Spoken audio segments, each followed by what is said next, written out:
जय श्री राम दोस्तों, हर हर महादेव। दोस्तों, शिवरात्रि श्रृंखला की पिछली दो कविताओं में आपको विदित हुआ कि देवाधिदेव महादेव किस प्रकार भगवती पार्वती की तपस्या से प्रसन्न होकर विवाह के लिए तैयार होते हैं, जिसके कारण हिमालय पर आनंदोत्सव मनाया जाता है और वहां भगवान शिव शंभो के बारात की प्रतीक्षा हो रही है। तो अब हम कैलाश पर चलते हैं।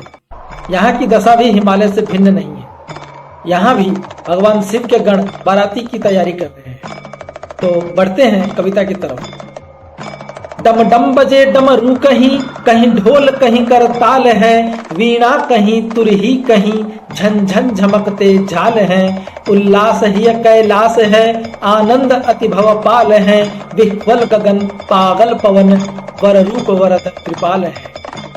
कैलाश पर कहीं तो डमरू बज रही है, कहीं ढोलक तो कहीं ताली पीटकर, कहीं वीणा के स्वर मुखरित हैं तो कहीं झाल बज रहे हैं। कहने का अर्थ यह कि पूरे कैलाश पर धूम मची हुई है और स्वयं महादेव वे भी परम आनंद में हैं और उनका यह आनंद कई गुना होकर सर्वत्र व्याप्त हो रहा है। हवा जैसे पौरा गई है, आसमान भी जैसे कैलाश पर पसरे हुए आनंद को प्रतिध्वनित करता है। श्रृंगार विविध प्रकार हर, करतार गण बड़ लाड़ से, ले गंगवारी सवारी आनन कलित ललित पखार के। अहि मौर सिर सुर मौर साजे, जटा मुकुट उदार पे, नर मुंड माल कराल गल, अवतार वक्ष उदार पे। अब इसी आनंद के बीच महादेव के किंकर महादेव को दूल्हा बनाने में व्यस्त है। वे बड़े लाड़ प्यार से महादेव का श्रृंगार करते हैं। उन्होंने पहले तो महादेव जी की जटा से गंगा का जल लेकर महादेव जी के सुंदर चेहरे को भली भांति पोंछा, फिर उनकी जटाओं का मुकुट बनाया और फिर उस मुकुट के ऊपर सांपों का बौ सजा। यह करने के बाद उन्होंने नरमुंडों की भयानक माला उनके विशाल वक्षस्थल पर सजा। तन भस्म भूत भभूत भव, तीरथ कलित त्रिपुरारी के, उपवीत परम पुनीत तन, अहिगन सजय कामारी के। कंकन का कोदर कर्ण कुंडल, उरग उर बहुडारी के, शशि शुक्ल द्वितीय उदित द्वितीय, अद्वैत वदन पुरारी के। महादेव की गणों की कलाकारी अभी खत्म नहीं हुई है। उन्होंने फिर चिताओं का भस्म और भभूत लेकर उनके सारे शरीर पर अंगराग की तरह लगा। सांपों ने भी सोचा कि शिवगण तो हम भी हैं, फिर क्यों पीछे रहे। उनमें से कुछ महादेव के कंधे पर उपवीत अर्थात जनेऊ की तरह सज गए, तो कुछ सांप कानों में कुंडल बनकर लटक गए और कुछ हाथों में कंकन की जगह पर जाकर लिपट गए। जो बचे हुए थे वे उनके पूरे शरीर पर जाल की तरह फैल गए। शुक्ल पक्ष द्वितीया का चंद्रमा भी उनके माथे पर महादेव के तेज से और भी ज्यादा जगमगाने लगा। करधर डमरु त्रिशूल हर, त्रिनयन त्रिभुवन पति चले, आनंद कंद सानंद नंदी, वृषभ चढ़ पशुपति चले। विधि विधि विविध वाहन धरी, सुर असुर वरि भगती चले। शुभ सगुन मंगल सुखद चहु, जो प्रथम प्रमथ पति चले। जब श्रृंगार हो गए, महादेव ने अपनी त्रिशूल संभाली और डमरू हाथ में लिया और फिर वे आनंद के स्रोत सदाशिव अपने वाहन नंदी पर सवार होकर चल दिए। उनके पीछे पीछे समस्त देवता, असुर, गंधर्व, किन्नर, नाग, पशु पक्षी आदि सब अपने अपने सवारियों के साथ चलने लगे। जब यह यात्रा निकली तो चारों ओर शुभ सगुन होने लगे, जैसे आगे आगे स्वयं प्रमथाधिपति विघ्नहर्ता श्री गणेश चले जाते। सागर चले ज्यों लांघ तट, झस मगर जलचर खर भरा। दुंदुभी देव बजे गगन, नाचे मगन सब अप्सरा। हर हर करे सुर असुर दल, कांपे दिगंत दिशा धरा। बारात पहुंचा साथ ले, जहां प्रतीक्षित शिव शंकरा। महादेव का वह बारात एक समुद्र की तरह, उसे देखकर लगता था जैसे महासागर अपनी सीमाओं को लांघ कर आगे बढ़े। जाते समय देवता लोग दुंदुभी आदि वाद्य बजाने लगे और अप्सराएं मग्न होकर नाचने लगे। बारात से जो हर हर महादेव की ध्वनि हो रही थी, उससे समस्त दिगंत और पृथ्वी कांप रही थी। इसी तरह वह बारात हिमालय तक पहुंच गई। देखे नगर नागर नयन, हर गण सहित शिव शंकरा, विकराल कोटि कराल ब्याल, जो काल उतरे हो धरा, वे मुंड को बहुमुंड को, कुरूप अति भयंकरा, देखे कपाली कपरती हर, कंपे कण कण कंकर। जब बारात पहुंची तो नगर के जो लोग थे, जो नागरिक थे, नागर, वे लोग बारात को देखने के लिए आए और उन्होंने महादेव और उनके गणों को देखा। अब उन्हें लगा कि भाई ये क्या है, इसमें तो सांपों की सेना चल रही है, भूत प्रेत पिशाच और भयानक सूरत वाले महादेव के ये गण हैं, जिनमें किसी का तो सर ही नहीं है और किसी के बहुत सारे सिर हैं, कोई कुरूप है, कोई भयंकर है।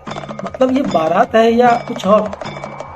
वहां का कण कण कंकर कंकर महादेव और उनके बारात को देखकर कांपने लगा। वर्णन सुनी जब मैन मन बेचैन चैन क्षण धरे, तो विधि निष्ठुर लेख वर पाए उमायूं बाबरे, राखूं कुंवारी उमा निज ना दूक पर्दी बामरे, को भूल को प्रतिशोध नारद कियो ऐसा काम रे। अब यह समाचार माता मैना के पास भी पहुंचा और ये वर्णन सुनकर उनका पूरा हाथ हो गया। वे विलाप करने लगे और कहने लगे कि विधि अर्थात भगवान बड़ा निष्ठुर है, जो सुंदरता के पर्याय गौरी को ऐसा पागल वर दे देगा। लेकिन अब चाहे जो हो, भले ही मुझे गौरी को आजन्म कुंवारी रखना पड़े, मैं उस कपर्दी को अपनी उमा नहीं दूंगी, मैं अपनी बेटी शिव को नहीं दूंगी। वे नारद पर भी क्रोध करती है, तो कहते हैं कि पता नहीं कि हमसे कौन सा अपराध हो गया जिसका प्रतिशोध नारद ने हमसे इस तरीके से लिया। बादल करे जो चीर आवृत, प्रखर दिन कर धूप को, हर शरण सुर भय मन गहे, किंकर गहे ज्यों धूप को, नहीं वेश यह परिवेश हित, नहीं लगन के अनुरूप को, हे शिवम सत्यम सुंदरम, प्रकटो अलख निज रूप को। जैसे अचानक तपते हुए सूर्य पर घने बादल आ ढक दे उसे, उसी तरह पूरे बारात में खलबली। सारे देवता भागे भागे महादेव की शरण में गए और लगे नहीं हो रहा कर। वे कहने लगे कि महादेव, आपका जो यह वेश है यह इस शादी के परिवेश के उपयुक्त नहीं है और हमारी मुश्किलें आप अपनी माया को समेटो, हमारी मुश्किलें और मत बढ़ो। हे शिवम, हे शिव शंभो, हम जानते हैं कि आप ही सत्य हो, आप ही शिव हो, आप ही कल्याण और आप ही सुंदर, इसलिए अपने इस रूप को त्यागिए और अपना वास्तविक रूप प्रकट कीजिए। प्रगटे अमित छवि कलित, हर खोले जटा के जूट को, प्रगटे अमित छवि कलित, हर खोले जटा के जूट को, ले गंगवारी पखारी हर, तन चिता भस्म भभूत को, ठहरे ठिठुक एक टक तके, सब भुवन उस अवधूत को, सारद सहस नहीं कह सके, निधि नयन राशि अभूत को। अब शिव तो औढ़रदानी ठहरे, देवताओं की प्रार्थना मान ली, उन्होंने अपने जटाजूट को खोल दिया, गंगा का जल हर हर करता हुआ उनके शरीर के भस्म भभूत को पखार गया। अब जो रूप लोगों के सामने था वह देखते देखते जैसे समस्त सृष्टि ठिठुक गई, किसी की भी पलक गिरने के लिए तैयार नहीं थी। यह वही अद्भुत है। स्वयं भगवती शारदा भी जैसे निःशब्द हो गई, अर्थात रूप की सुंदरता का वर्णन कर सकने में वे भी अक्षम थे। जिन्हें कृपा गह यक्षाधिपति, दिक्पति है, धनवान है, जिन्हें कृपा लभ सुर है अमर, महिमा है और सम्मान है, निःशंक हर हिमवान मैना, किए कन्या दान है, समता करे हिमवान का, वह कौन पुण्यवान है। जिनकी कृपा से कुबेर दिक्पाल बने और धनपति बने, जिनकी कृपा से देवताओं को अमरत्व मिले और दुनिया में उनकी पूजा होती है, उन्हीं सदाशिव को अब निःशंक होकर हिमवान और मैना ने अपनी पुत्री गिरिजा का कन्यादान किया। तो उन्होंने महादेव का वह सुंदर सा रूप देखा तो सबकी शंका मिट गई। तो महादेव को कोई दान दे सके ऐसी क्षमता तो किसी में भी नहीं है, लेकिन यह क्षमता हिमालय में थी, तभी उन्होंने अपनी पुत्री का दान महादेव को किया। तो इसी कारण मैंने कहा है कि महादेव की हिमालय से बड़ा पुण्यवान कोई भी नहीं है। हुआ योग पावन सनातन, कृत कृत्य सब बारात है, बामांग गौरी शंभु के, संग मातु विश्वनाथ है, मिलन प्रकृति पुरुष का नवयोग का प्रभात है। हर हर महादेव में रमा, हर रात है शिवरात है। तो महादेव और भगवती गौरी का विवाह संपन्न हो गया, समस्त बारात कृतकृत्य हो गई। भगवती गौरी महादेव के वाम अंग में विराज रही है। जगत के माता और पिता का योग पूर्ण हुआ। यह योग प्रकृति के साथ पुरुष परम पुरुष का योग है।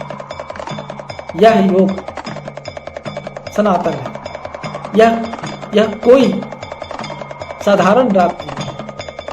यह शिव और शिवा के योग की रात, यह महादेव की रात, यह शिवरात है। तो दोस्तों, यह कविता शिवरात श्रृंखला यहीं पर समाप्त होती है।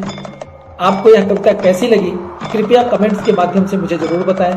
आपने यदि अभी तक सब्सक्राइब नहीं किया है तो आपसे आग्रह करूंगा कि कृपया सब्सक्राइब कर लें, इसी तरह की अनेक कविताओं का आप रसास्वादन कर सकें।